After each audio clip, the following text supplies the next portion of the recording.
On Christmas Eve night, 1945, the Sodder family were awoken by a fire in their home. George and Jenny Sodder quickly escaped with 4 of their 9 children. They had 10 in total. 1 was away in the military. The other 5 children were never seen again. George Sodder had immediately gone back into the house to retrieve the 5 remaining children, but the upstairs where the kids' rooms were was divided by fire and impossible to get to.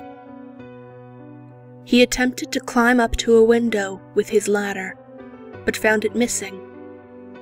He instead tried to drive one of his 2 coal trucks up to the house, intending to use its height to reach the windows. Neither truck would start, though they worked perfectly the day before. Attempts at phoning the fire department from neighbors' houses received no response, and by the time a squad arrived from the neighboring town, their home had burned down. A search of the ashes turned up no trace of their missing children.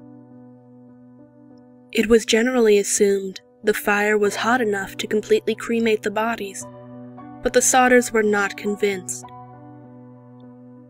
Their house had burned down too quickly to not leave any bones, yet no bones or any trace of their children were ever found. The family set up billboards with photos of their missing children, looking for any leads or clues as to what could have happened.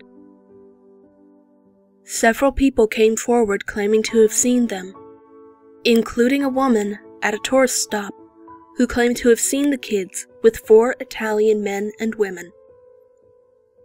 They grew hostile when any attempt to talk to the kids was made, and mostly kept to themselves before disappearing the next day. 20 years after their disappearance, a mysterious letter with no return address was mailed to Jenny Sodder. She opened it to find a photo with "Louis Sodder, I love brother Frankie. Illo Boys. A90132 or 35. Written on the back. The Sodders could not deny the resemblance to their missing son, and quickly searched for leads again. They all fell through, but the Sodders instead updated their billboard to include the photo.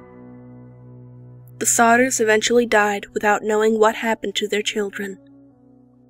Only one of their kids is still alive, Sylvia, who also believes her brothers and sisters that went missing did not die in the fire.